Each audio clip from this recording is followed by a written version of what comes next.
खाद पूर्ति के समस्या देखो, ये जब से सरकार आई है जब से समस्या मिटी को नहीं, और विशेषकर खाद की तो ऐसी समस्या है, टाइम जब बिजाई का होगा ना उस टाइम खाद पावा ही को नहीं। मेरे गांव में तो ऐसी समस्या है कि 3 महीने से कोई खाद का दाना भी नहीं आया, एक ना डीएपी ना यूरिया। और हर साल का इस टाइम बिजाई का टाइम आता है, हर साल होता है।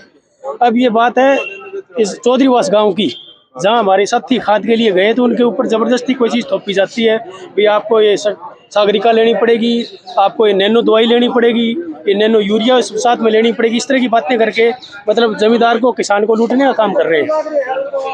और किसान बड़ा खपा है इस सरकार से। और अभी इस बात को लेकर डीसी साहब से मिलने गए थे, डीसी साहब हमसे नहीं मिले, और हमारे 5 आदमी की टीम अब एडीसी साहब से मिलेंगे। देखो क्या आश्वासन मिलता है हमारे। नाम क्या है आपका? मेरा नाम जगदीश, सारण गाँव जगान। क्या मामला था, क्या आवाज? देखिए, मैं पगड़ी समाज जट्टा जिला प्रधान सतीश बेनीवाल। ये लगातार जो खाद के लिए ब्लैक मनी करने का काम कर रहे हैं, जो 1500 रुपए में डीएपी का कट्टा जो बेचने का काम कर रहे हैं, और साथ में नैनो यूरिया और जबरदस्ती सागरिका वगैरह अन्य प्रोडक्ट देने का काम कर रही है। ऐसी कोई गाइडलाइन नहीं है कि जबरदस्ती किसानों को थोपा जाए। नैनो यूरिया को किसानों को समझा सकता है, तो उन्हीं के लिए पहले भी हमने किसी दुकानदार ने, चौधरीवास के दुकानदार ने बदतमीजी की, हमारे किसान साथी के साथ धक्का मार के उनको बाहर निकाला, जान से मारने की उनको धमकी दी।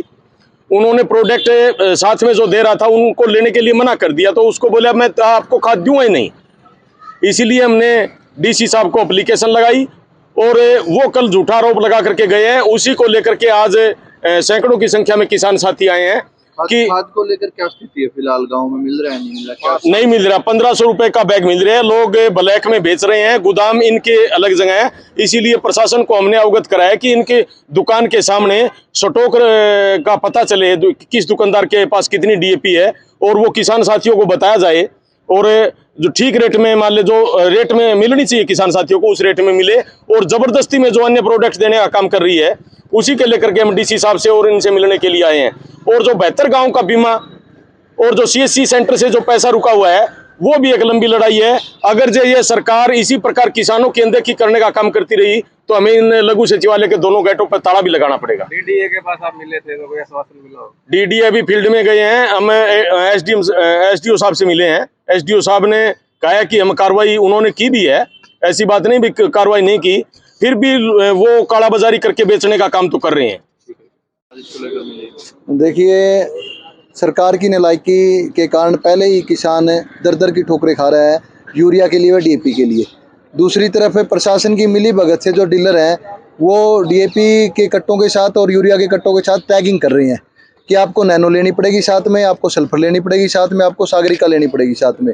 इन सब मुद्दों को लेकर आज हम हिसार के प्रशासन से मिलने के लिए आए थे।